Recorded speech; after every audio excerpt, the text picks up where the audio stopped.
la actividad académica del día de hoy vamos a abordar el tema de los biomateriales biológicos en el uso en la ortopedia. Vamos a hablar sobre los injertos autólogos, injertos heterólogos y también las BMP o proteínas morfogénicas óseas. Entonces, a manera de introducción, vamos a iniciar hablando la definición de los biomateriales biológicos.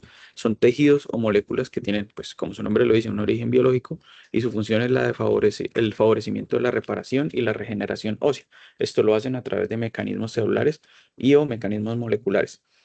Cabe resaltar que es la segunda forma de trasplante más frecuente a nivel del mundo y a nivel de Estados Unidos también y tienen un uso clínico que es clave para el manejo de fracturas, defectos óseos complejos, procesos de pseudoartrosis y también en reconstrucciones tumorales postquirúrgicas y en la fusión espinal también tienen una relevancia y una cabida muy importante. Cuando hablamos de este tema es muy importante definir los principios de la regeneración ósea. Son tres mecanismos que son fundamentales que ya vamos a entrar a definir más profundamente, pero a manera de introducción son la osteogénesis, la osteoinducción y la osteoconducción.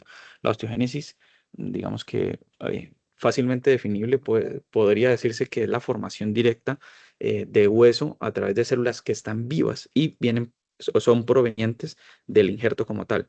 La osteoinducción es la capacidad del reclutamiento y posterior diferenciación de las células madre mesenquimales hacia los osteoblastos y la osteoconducción es lo que llaman en inglés el scaffold o el andamiaje, que es darle soporte estructural a ese proceso de regeneración ósea para que pueda crecer adecuadamente el hueso nuevamente. Entonces, ahora definiendo estos tres principios básicos o tres mecanismos, el primero es la osteogénesis, perdón, es formación de hueso nuevo a partir de esas células vivas que se trasplantan junto con el injerto. Es decir, son las células, pues como su definición lo dice, deben ir vivas dentro del injerto para que se hable y se cumpla este mecanismo de la osteogénesis. eh, las células que van a ir son principalmente células madre mesenquimales que se van a diferenciar en osteoblastos y también hay presencia de osteoblastos como tal. ¿Cuál es biológicamente el mecanismo? Las células que son sobrevivientes o que están vivas dentro del trasplante van a hacer esa diferenciación directa, posteriormente a su diferenciación van a producir la matriz osteoide y esto va a generar o va a propender por la mineralización para la consolidación ósea o para la regeneración ósea. ¿Y qué importancia clínica tienen? Pues es clave para, para que esta consolidación que estamos buscando sea más rápida y sea más predecible en el uso de estos injertos. Tiene una especial relevancia cuando hablamos de manejos de pseudoartrosis, de efectos críticos óseos y cabe resaltar, y es supremamente importante y un pilar de la charla, que esta característica o este mecanismo de la osteogénesis es exclusivo y único de los autoinjertos, lo que lo convierte en el gol estándar, no solamente porque sea osteogénico el autoinjerto, sino porque también es osteoconductor y osteoinductor. Ahora, hablando de la osteoinducción, la definiremos como, lo dije anteriormente, como el reclutamiento y posterior diferenciación de esas células mesenquimales, células madre mesenquimales, que están indiferenciadas hacia la línea osteoblástica, hacia los osteoblastos, y esto, pues, lógico que es mediado por señales moleculares, como todo lo que ocurre a nivel celular. Bueno, hablando un poquito del mecanismo, acá lo puse, realmente es como una vía de señalización que tiene especial relevancia los factores de crecimiento como el factor de crecimiento beta, activa la vía SMAD, expresión del RUNX2, y ahí es que se produce esta diferenciación de las células madre mesenquimales a los osteoblastos. Y lógico que pues tiene una relevancia clínica, por eso estamos abordando el tema, igual que la osteogénesis en la pseudoartrosis, los defectos óseos, sobre todo en esos defectos donde asumimos que las células locales para esa regeneración ósea son insuficientes y este principio de la osteoinducción pues va a ser un llamamiento, un reclutamiento a estas células. Es importante ahora resaltar que la osteoinducción, como lo dije anteriormente, es un mecanismo propio de los autoinjertos, pero también las proteínas morfogénicas óseas poseen esta propiedad y realmente es la propiedad o el mecanismo que hace que revistan utilidad clínica las BMPs. Ahora hablando de la osteoconducción, es la propiedad que tiene el material o el injerto en este caso para actuar como un andamiaje, sí, como un scaffold, lo llaman en inglés, es un andamiaje que tiene 3 dimensiones y lo que hace es, pues digamos que servir de andamio para ese crecimiento óseo y también para la migración y la migración vascular y la angiogénesis y pues da soporte de superficie como tal. Los autores del artículo citado dicen que debe ser una superficie porosa, definen también la porosidad ideal que debe estar entre 100 y 500 micrómetros para permitir esa angiogénesis de manera adecuada y que posteriormente pues, pueda haber el mecanismo del depósito de la nueva matriz ósea y que la regeneración ósea se dé progresivamente ya con la adhesión de los osteoblastos y su actuación y la angiogénesis correspondiente. Es muy importante hacer alusión que nuevamente es un mecanismo que poseen los autoinjertos y también los aloinjertos, es decir, a través de la osteoconducción es que actúan los aloinjertos. A diferencia de las proteínas morfogénicas óseas o los BMPs que carecen de esa propiedad. ¿A qué nos conlleva? A que ellos requieran un vehículo, un carrier o una estructura como tal que los sostenga para poder hacer su actuación como osteoinductores. Vamos a hablar un poco algo más profundo de cada uno de los injertos que hemos citado. Entonces, los autoinjertos los podemos definir como aquellos que se obtienen a través del propio paciente al cual yo le estoy realizando pues el procedimiento quirúrgico y como les decía anteriormente es el único de los 3 materiales de los que vamos a hablar que posee o que tiene dentro de sus características los 3 mecanismos de ser osteogénico, osteoinductor y osteoconductor. Aquí traje 4 tipos de autoinjertos que podemos utilizar para los procedimientos quirúrgicos. Están el esponjoso, el cortical, el corticoesponjoso y el vascularizado. Cada uno tiene pues sus propias características. En el caso del esponjoso es muy rico en células, pero tiene una baja resistencia mecánica. Pues por ser rico en células tiene alta osteogénesis y la angiogénesis también es más rápida y hace una vascularización pues más eficiente. Cuando lo comparamos con el cortical, aquí tiene menos osteogénesis porque tiene menor cantidad de células, pero el soporte estructural es más alto justamente por ser de hueso cortical y esto le reviste una resistencia mecánica más alta. Ahora, que si podemos acceder a un tipo de autoinjerto que es el córtico esponjoso, combinando las propiedades pues, favorables de lo que son los injertos esponjosos y los injertos corticales, dándole el soporte del cortical y la biología celular que tiene el injerto esponjoso. Los autores lo definen como que es el injerto ideal en los defectos que ya son medianos, de un tamaño mediano, y normalmente se toman de la cresta ilíaca. Y el vascularizado es aquel injerto en el cual yo tengo un pedículo vascular propio de ese injerto. El ejemplo que normalmente dan los autores de las bibliografías es el injerto vascularizado de peroné. Va a tener una supervivencia celular mayor justamente por tener su propio pedículo y esto también les confiere una menor tasa de infección. La cuestión es la complejidad del procedimiento quirúrgico per se, dado que se requiere una técnica microquirúrgica. ¿Qué propiedades van a tener estos autoinjertos? Entonces, como ya hemos venido explicando, van a tener las 3 propiedades biológicas: osteogénesis, osteoinducción y la osteoconducción. ¿Verdad? Y pues eso le promueve también que tenga una revascularización mucho más rápida. Eso eso en cuanto a propiedades biológicas y esto reflejado en las propiedades mecánicas, pues como lo expliqué antes, cuando hablamos del esponjoso, la resistencia mecánica va a ser baja, pero su integración a través de su celularidad aumentada va a ser mucho más rápida. Comparado con el cortical, la resistencia va a ser mayor, pero la integración es más lenta, ya revistiendo tiempos hasta de meses. Y el vascularizado es el que va a tener resistencia alta y una integración pues inmediata, dado la técnica microquirúrgica con la que se coloca. Sitios donantes comunes, entonces tenemos la cresta ilíaca, la anterior, la posterior, el peroné para los injertos vascularizados, como les comentaba anteriormente, y también hay técnicas que vienen en auge, como el RIA, el rimado intracanal, el rimado aspiración intracanal, que puede ser a nivel femoral, pero también puede ser a nivel tibial, o la toma de injerto a nivel de tibia proximal y del radio distal. ¿Qué ventajas y qué desventajas tienen el uso de los autoinjertos? Entonces, cuando hablamos de las ventajas, tiene una alta tasa de consolidación, más o menos o aproximadamente llegando hasta un 91%. Esto es muy importante, que es histocompatible. ¿Esto qué quiere decir? Que no tiene riesgo inmunológico porque pues, estamos tomando el injerto del mismo paciente al que se lo estamos colocando. Eso también hace que no haya transmisión de enfermedades, como si puede darse estas dos características cuando hablamos de injertos heterólogos o aloinjertos. Em, es el único tipo de injerto del que estamos hablando que tiene las tres propiedades biológicas, tiene bajo costo de material porque realmente la gran mayoría de las veces cuando se hacen autoinjertos, los materiales que vamos a requerir son los de sacar el injerto como tal, y pues es el gol estándar y es el tipo de injerto que tiene la mayor evidencia científica. ¿Qué desventajas tiene?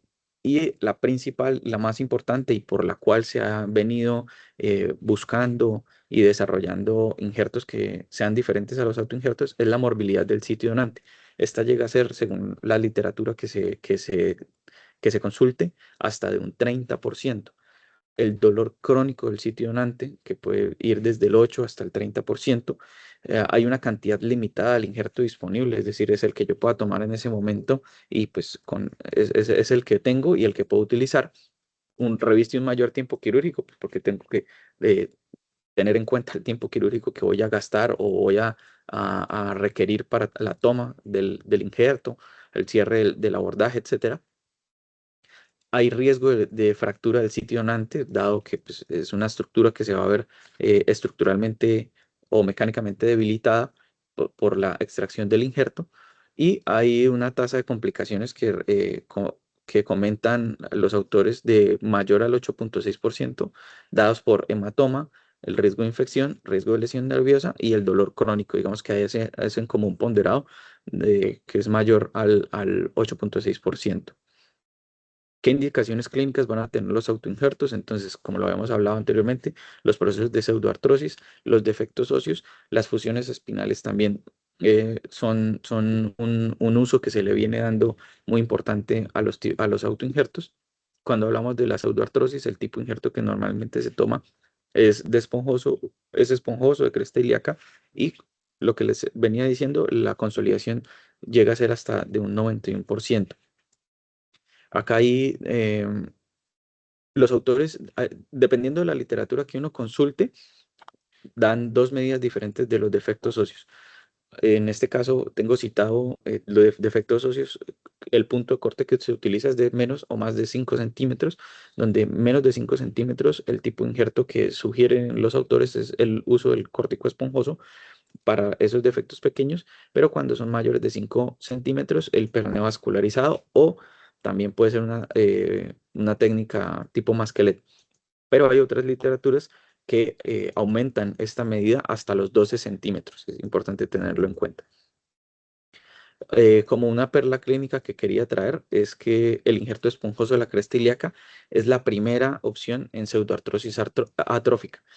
Y los injertos, bueno, y lo que decía anteriormente, que los injertos vascularizados, idealmente en defectos mayores a 5 centímetros o lechos que ya estén comprometidos, pero esto puede variar según la literatura que uno consulte. Ahora hablando de los aloinjertos, entonces, ¿cómo vamos a definir los aloinjertos? Son aquellos tejidos óseos o tejidos donantes que se obtienen de un donante de la misma especie, pero que es diferente al paciente al cual yo le voy a hacer la colocación del injerto, ¿verdad? Necesita un proceso, que ya vamos a hablar de ellos cuáles son. ¿Para qué? Para poder reducir la inmunogenicidad y el riesgo de transmisión de enfermedades, que son los dos riesgos más grandes que tiene el uso de estos tipos de injertos. Entonces, hablando de procesos, los autores describen estos tres principalmente: el proceso de congelado, el proceso de liofilizado y el de la matriz ósea desmineralizada. Cuando hablamos del proceso congelado, es teóricamente o técnicamente el proceso más sencillo, el más mínimo, que da una mayor resistencia mecánica, pero tiene una inmunogenicidad residual.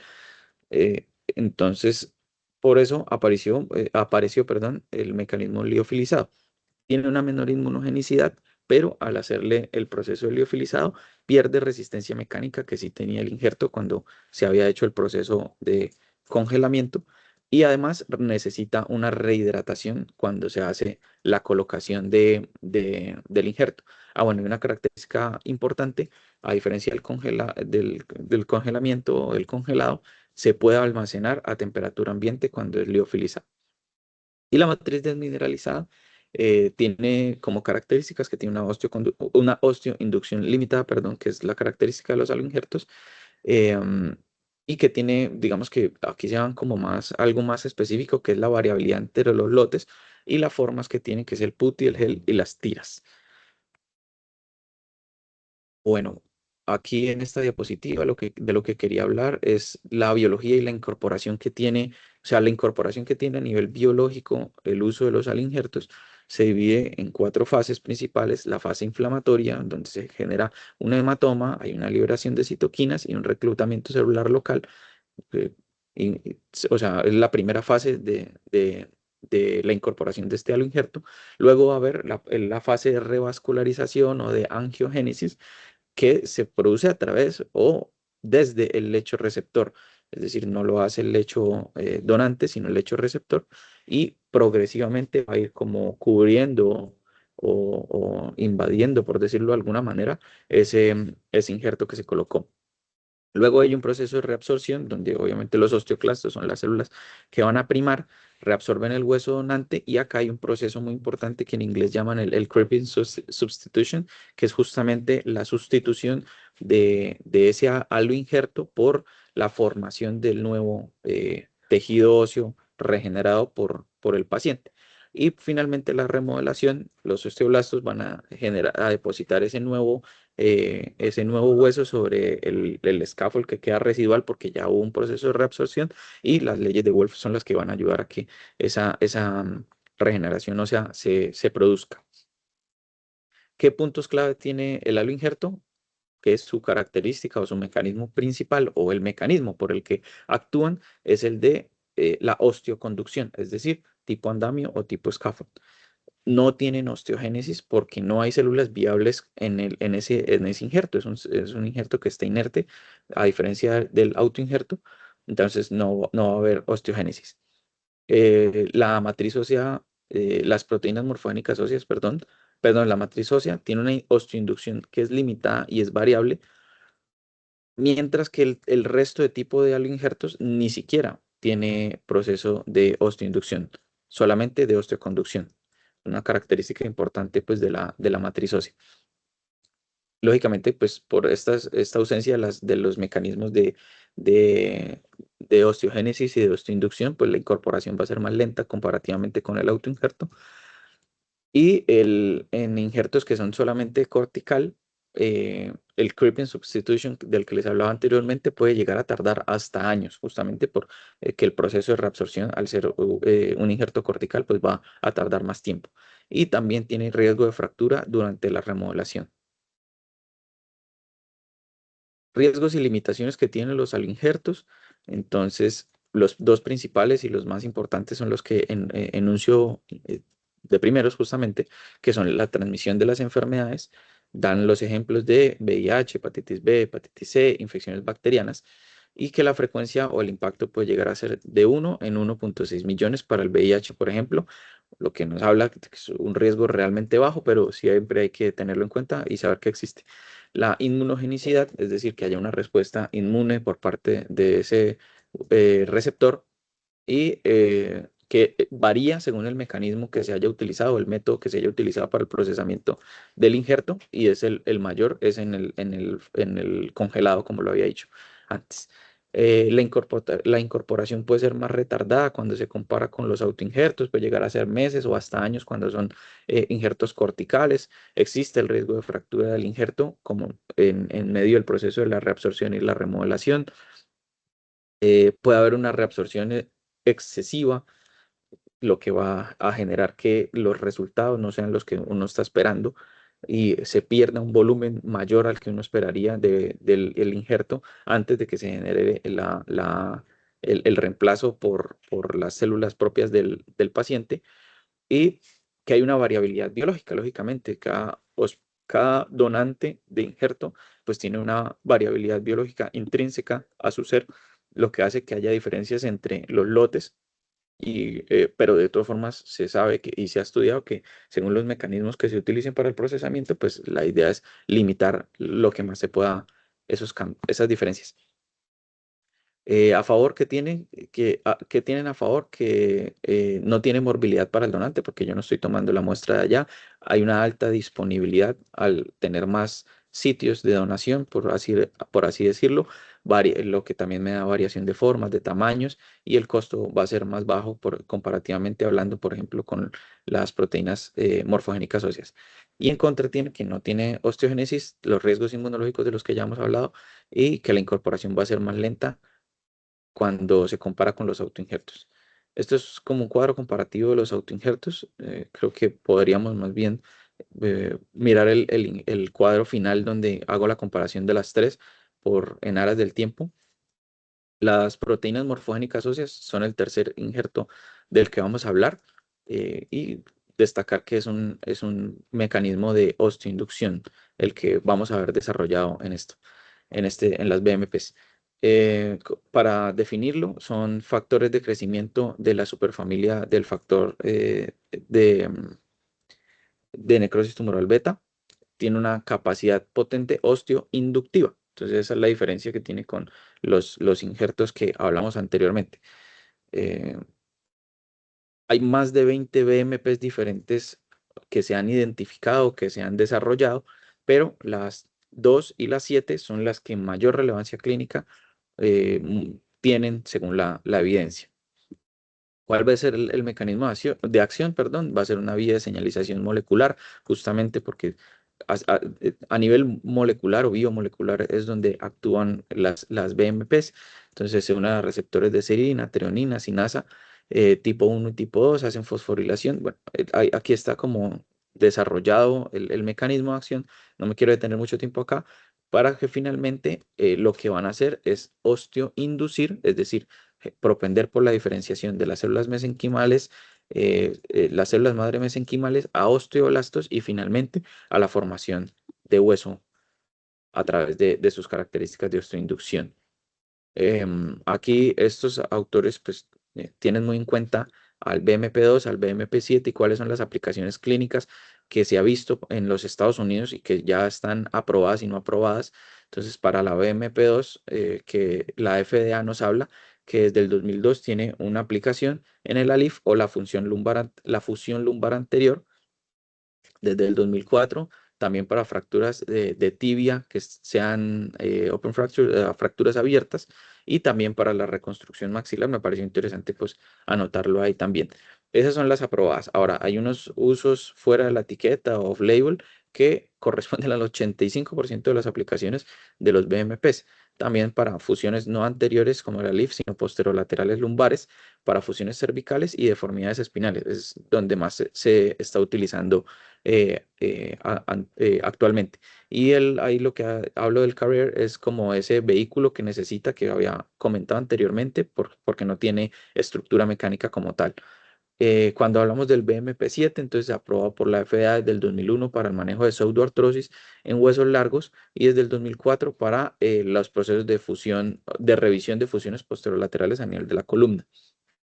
Tiene una eficacia en manejos para pseudoartrosis con una tasa de fusión de hasta el 92,3% según las revisiones, es decir, una tasa de fusión mayor que los autoinjertos. Y tienen un tiempo de fusión, perdón, aún más rápido también.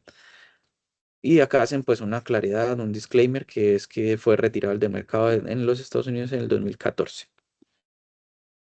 ¿Cuáles son las complicaciones, las controversias que pueden existir cuando hablamos de los BMPs o de las proteínas morfogénicas óseas?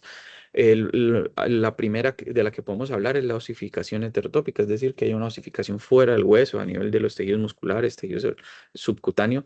em, es frecuente, o sea, es el más frecuente de todas las complicaciones que pueden haber, y principalmente pues la describen a nivel de la columna y de las extremidades, pues, porque es el sitio de uso que está estudiado, ¿no?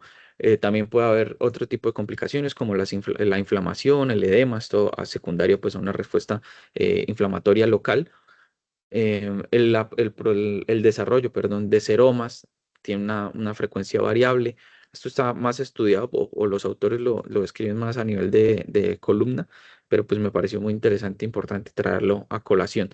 La disfagia y la disfonía, pues porque es de uso también en fusiones cervicales, la radiculopatía y la osteólisis por una reabsorción ósea excesiva. Al principio, cuando se empezaron a desarrollar las proteínas morfogénicas óseas, hubo una controversia sobre el cáncer. Los estudios iniciales llegaron a sugerir que había una asociación con el desarrollo de patologías malignas y el uso de los BMPs, pero los metaanálisis que se han realizado de manera posterior a estos estudios no han confirmado que haya una relación causal que sea estadísticamente significativa. Sin embargo, hacen la salvedad de utilizarlo con precaución en los pacientes que tengan algún tipo de antecedente oncológico. Ventajas y limitaciones también que puedan desarrollar las BMPs. Como ventajas, como vimos, es un potente osteoinductor y además tiene una tasa de fusión y un tiempo de fusión menor. La tasa de fusión es mayor y el tiempo de fusión es menor cuando se compara con el autoinjerto. Son características que hay que destacar. Elimina la morbilidad del sitio donante, al igual como lo hacían los injertos autólogos o los injertos heterólogos, perdón, es un defecto que tienen los injertos autólogos. Y la reducción de bueno, también se ha visto que se relaciona con reducción de reintervenciones y que puede combinarse con otros materiales que, como vamos a ver en las conclusiones, esta característica o esta línea de combinar materiales es como lo que está ahorita a la vanguardia. Las limitaciones que tiene el uso del BMP principal y, en primer lugar, el alto costo que puede llegar a tener. Los autores nos hablan de un costo por dosis que puede variar entre los 3.000 hasta los 5.000 dólares en el centro donde ellos realizaron la revisión sistemática que está referenciada. La otra limitación es que no proporciona soporte estructural y por eso es que necesita un carrier o un soporte que extrínseco pues a él asociado para que pueda funcionar adecuadamente. Tiene el riesgo de la osificación heterotópica, descrito como la principal complicación que está asociada. Um, bueno, esto también digamos que lo ponen como una limitación los autores y es el sesgo que puede llegar a tener los estudios secundarios a la industria. Y lo otro es que, como vimos, hasta el 85% de los usos están off-label y no tienen evidencia que sea de nivel 1, entonces también es como una debilidad o una limitación que puede llegar a tener. Bueno, acaba siendo como un cuadro comparativo de lo que serían las propiedades biológicas entre autoinjerto, injerto y el BMP. Como vemos, pues el ganador en las propiedades biológicas va a ser el autoinjerto, lo que lo convierte en el gold estándar. ¿Por qué? Pues porque posee las tres características o las tres propiedades biológicas fundamentales, que son osteogénesis, osteoinducción y osteoconducción. Y también, pues, digamos que aunado a esto, en el cuadro metemos la osteointegración que también es la que hace una mejor osteointegración. A destacar en el cuadro y lo que es llamativo es que el BMP tiene una osteoinducción aún mejor o más eficiente o de mayor excelencia cuando se compara hasta con el autoinjerto, pero pues como las debilidades que ya anunciamos también eh, adolece de osteogénesis y de osteoconducción y en el aloinjerto tenemos que es un mecanismo de osteoconducción, lo que permite que tenga viabilidad o que pueda ser utilizado en el tratamiento de los defectos óseos o de las fracturas complejas, pero no tiene osteogénesis y la osteoinducción ahí la ponemos como mínima, pero realmente por definición el aloinjerto no la posee. Sin embargo, cuando la matriz ósea desmineralizada se ha visto que tiene una mínima osteoconducción y por eso quedó así en el cuadro. Y abajo, pues hablábamos del gol estándar que ya lo expliqué por qué es el autoinjerto. Ya hablamos de propiedades biológicas, ahora hablamos de propiedades biomecánicas, también una tabla o un cuadro comparativo del autoinjerto. Aquí lo tabulamos así como un autoinjerto esponjoso, autoinjerto cortical, el aloinjerto y el BMP. Entonces, ¿cuáles son las resistencias compresivas? La más alta va a ser las de el aloinjerto y el autoinjerto cortical. Ya lo vemos comentaba anteriormente. ¿Eso que le permite? Que tenga una carga o un soporte a la carga mayor, a diferencia de lo que es el autoinjerto esponjoso y el BMP, que no tienen ni resistencia compresiva ni tienen capacidad de la resistencia a la carga de peso. La rigidez, pues digamos que viene de la mano con esa resistencia compresiva y la carga de peso. Vemos que es alta en el aloinjerto estructural, en el autoinjerto cortical y baja en BMP y en el esponjoso de los autoinjertos. Pero acá ya empiezan a ver las diferencias. El autoinjerto, en detrimento de su incapacidad para tener una estructura más firme, tiene una integración mecánica mucho más rápida, pues por su celularidad aumentada cuando se compara con el otro tipo de injertos. En cambio, los otros ya pues es más lenta. Para la estabilidad, entonces el autoinjerto cortical aporta estabilidad, el aloinjerto estructural aporta estabilidad, en cambio los otros sí o sí requieren por parte del autoinjerto esponjoso una fijación y el BMP requiere el carriero, esa estructura que lo lleve, ¿sí? Y la función principal pues, del esponjoso es biológica, del cortical es estructural, al igual que el aloinjerto, y el BMP de señalización, o como lo decíamos, de osteoconducción.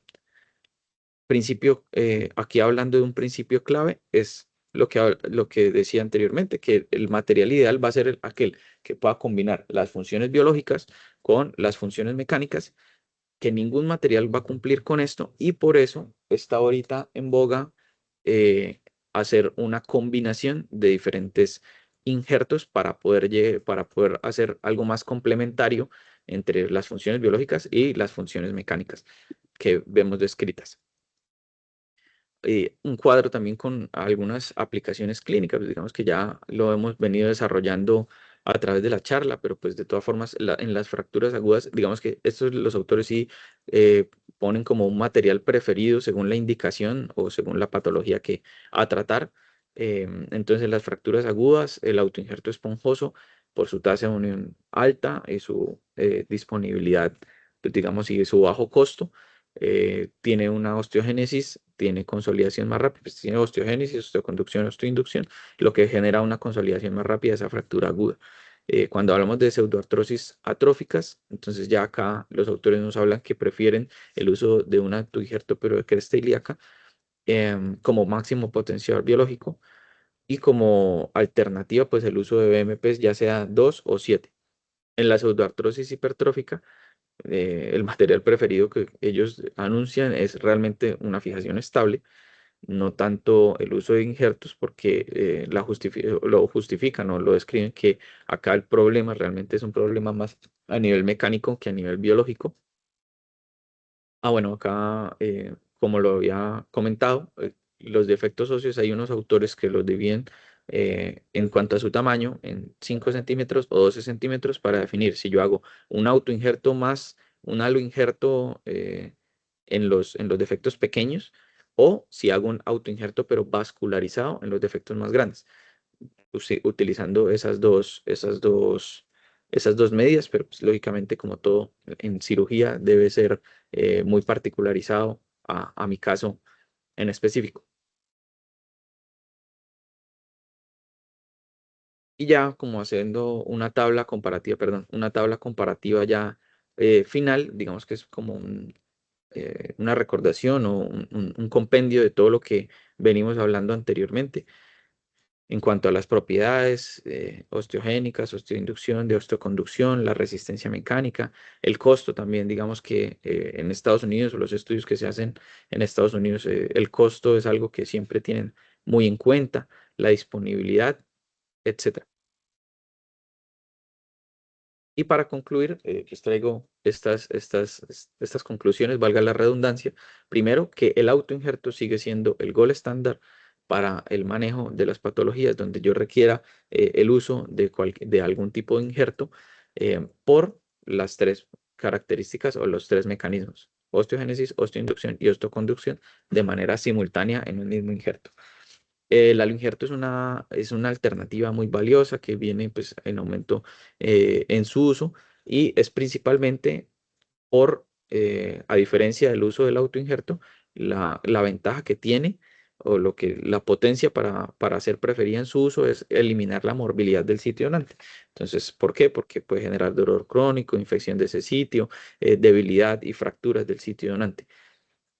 Las BMPs, principalmente la BMP2, tienen una potencia osteoinductora muy fuerte, muy eficaz, demostrada, es mayor hasta que la del autoinjerto cuando se compara con este, y los autores los definen como útiles principalmente en procesos de revisión o cirugías de revisión y en la pseudoartrosis que las definen como recalcitrantes o persistentes. Bueno, la elección del biomaterial debe ser individualizada, lógicamente, entonces hay muchas características a tener en cuenta, el hueso que está comprometido, qué tamaño tiene ese defecto, cuál es el ambiente biológico en particular de mi paciente, qué necesidades estructurales tiene, la fractura o el defecto y cuáles son las comorbilidades que tiene mi paciente. Por ejemplo, como hablábamos anteriormente de los pacientes oncológicos para el uso de MEPES, por citar un ejemplo, por dar un ejemplo. Y estas otras conclusiones, me gustó este término que encontré que fue el de ingeniería de tejidos y lo definen como la tendencia de mm, utilizar diferentes tipos de materiales o diferentes tipos de injertos, combinarlos y que eso optimice los resultados, porque como lo vimos anteriormente, hay unos que tienen mayor fuerza o tienen características biológicas superiores, pero los otros pueden verse superados o tener mejores características mecánicas y por qué no hacer una combinación de eso a través de esta ingeniería de tejidos que hablan los autores. La morbilidad del sitio donante como la principal, digamos que el principal punto desfavorable del uso de los autoinjertos, y que pues, es la justificación a que se sigan buscando otro tipo de sustitutos o otro tipo de injertos que sean heterólogos. Y finalmente que la medicina basada en la evidencia debe guiar la selección. Esto principalmente lo describen por el uso de los BMPs, pero pues digamos que la tendencia actual en la medicina, que la medicina sea basada en la evidencia. Y eso era lo que tenía preparado para el día de hoy. Laure, muchas gracias.